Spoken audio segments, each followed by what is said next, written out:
హోలీ పండుగంటే చిన్న పెద్ద అందరికీ సరదానే. దేశవ్యాప్తంగా రంగుల హోలీ సంబరాలు అప్పుడే మొదలయ్యాయి. ఈ పండుగకు గొప్ప చరిత్ర కూడా ఉంది.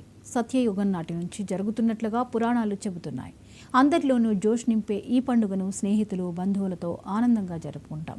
ఈ పుణ్యభూమిలో జరుపుకునే ప్రతి పండుగ వెనుక సైన్స్, విజ్ఞానం దాగి ఉంది.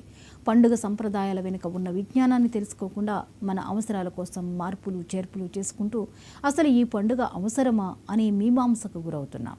స్కిన్ డిసీజెస్ వస్తాయి, కళ్ళు దెబ్బతింటాయి, వాతావరణం కలుషితమవుతుందనే ధోరణి రాను రాను పెరుగుతుంది. అయితే హోలీ రంగులు సహజ సిద్ధమైనవిగా ఉన్నంతకాలం హోలీ ఆనంద కేళీగానే కొనసాగుతుంది. అసలు హోలీ ఎందుకు జరుపుకుంటారు, ఎలా జరుపుకోవాలి, మన ఆరోగ్యం, హోలీ విశిష్టత తెలుసుకుందాం.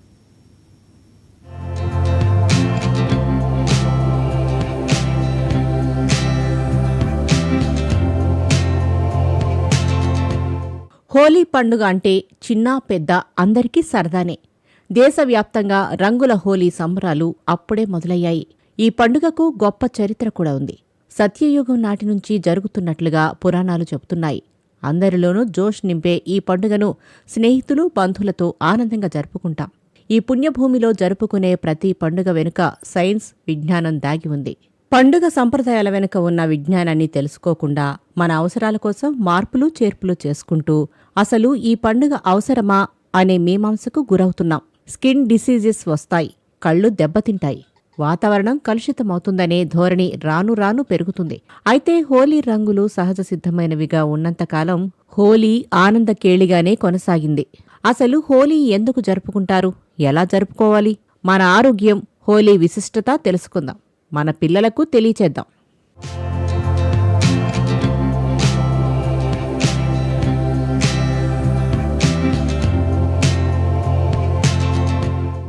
హోలీ ఎప్పుడు, ఎలా మొదలైందనే సందేహం కలుగుతుంది. బృందావనంలో శ్రీకృష్ణుడు, గోపికలు వసంతకేళి ఆడేవారు. ఒకరోజు కృష్ణుడు తన యశోద వద్దకు వెళ్లి రాధ సౌందర్యాన్ని వర్ణించి ఆమె మేని రంగుకు తన వంటి ఛాయ పూర్తి విరుద్ధంగా ఉందని నల్లనయ్య చిన్నపుచ్చుకున్నాడు. అప్పుడు యశోద నవ్వి నచ్చిన రంగును రాధముఖానికి పులమమని సరదాగా చెబుతుంది. తల్లి మాటతో కృష్ణుడు రాధముఖానికి రంగులు పులిమాడు. రాధమ్మ తాను తగ్గేది లేదన్నట్లు కృష్ణుడి మీద రంగులు చల్లింది. అలా వసంతకేళి మొదలైంది. నాటి నుంచి బృందావనం, మధుర, సందగావ్ ప్రాంతాల్లో హోలీ సంబరాలు చేసుకోవటం ఆనవాయితీగా వస్తుంది. హర్యానాలో ధూమ్లిండి, ధులంది పేరుతో, ఉత్తరప్రదేశ్లో లత్మార్ హోలీ పేరుతోనూ, బెంగాల్లో బసంత్ ఉత్సవ్ పేరుతో వేడుకలు జరుగుతాయి.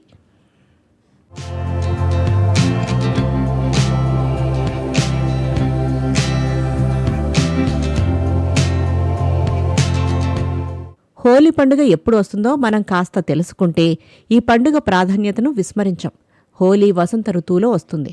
ఈ వసంత ఋతువులో గాలిలో బ్యాక్టీరియా ఎక్కువగా ఉంటుంది. బ్యాక్టీరియా గ్రోత్ కూడా మెల్లమెల్లగా పెరుగుతుంది. జలుబు, చికెన్ పాక్స్ వంటి అంటువ్యాధులు వస్తాయి. అంతేకాదు ఈ కాలంలో మనుషుల్లో లేజీతనం కూడా కనిపిస్తుంది.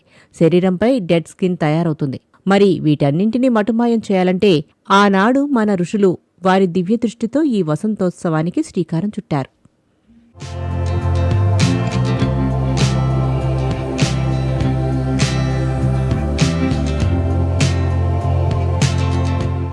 వసంతకాలంలో ప్రకృతిలో వచ్చే మార్పులు కొత్త జీవితాన్ని అందిస్తుందనే ఆశ కల్పిస్తుంది.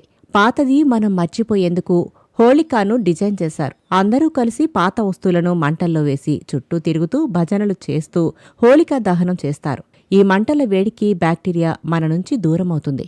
బద్ధకం పోయి అందరూ కలిసి ఈ పండుగను చేసుకోవటం వల్ల మానసికంగా, శారీరకంగా బాగుంటారనే మంచి ఉద్దేశ్యం కూడా దీని వెనుక ఉంది.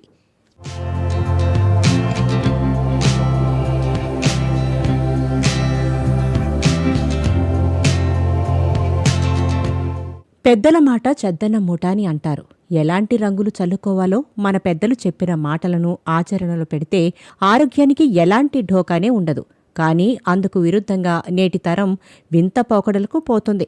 ఫలితంగా పవిత్రంగా ఆడే హోలీను రాను రాను వికృత చేష్టలుగా మారింది.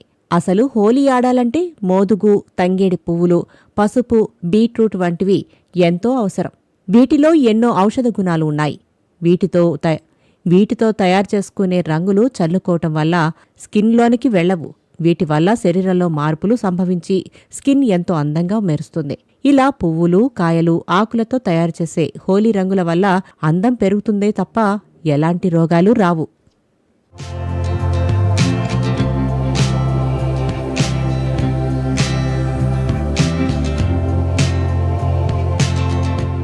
ఈ కాలంలో చెట్టంతా విరగబోసే మోదుగ పూలను తీసుకువచ్చి నీళ్లలో వేసి కడిగి మరగబెట్టి ఆ నీటిని హోలీకి వాడుకునేవారు. ఈనాటికి ఉత్తరప్రదేశ్లో 2-3 నెలల నుంచే ఈ కలర్స్ తయారు చేస్తారు. వీరు మోదుగు పువ్వులు తీసుకొచ్చి రంగులు తయారు చేస్తారు. ఒక్కొక్క స్వయం సహాయక గ్రూపు 7 లక్షల రూపాయల వరకు సంపాదించుకుంటారు. కృష్ణుడు ప్రియసఖి పాలమీగడ లాంటి రాధను చూసి నల్లని కన్నయ్య చిన్నపుచ్చుకుంటుంటే యశోదమ్మ ఇంత పూల రంగు పులిమిందంట. ఇప్పటికీ రాధాదేవి స్వగ్రామం బర్సానేలో ఈ పూల హోలీ జరుపుకోవటం ఆనవాయితీగా వస్తుంది.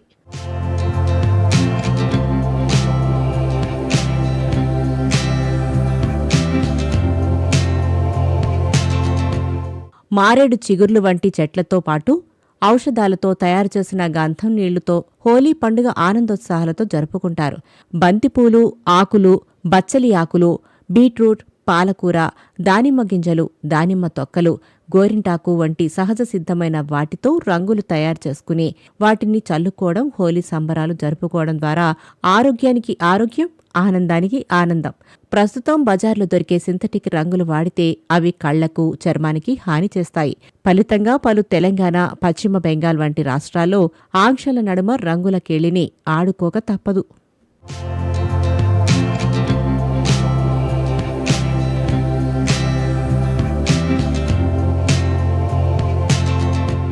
హోలీ పండుగ జరుపుకోవటమంటే చర్మ సౌందర్యంతో పాటు వ్యాయామం కూడా అవుతుందంటారు. రంగులను శాస్త్రీయ పద్ధతిలో తయారు చేసుకోవటం వల్ల శరీర ఆరోగ్యం పదిలమవుతుందని ఆధునిక విజ్ఞాన శాస్త్రం కూడా తెలుపుతుంది. మరింకెందుకు ఆలస్యం? హోలీ పండుగను సహజ సిద్ధమైన రంగులతో జరుపుకుందాం. పర్యావరణానికి మేలు చేద్దాం. మన ఆరోగ్యాన్ని కాపాడుకుందాం.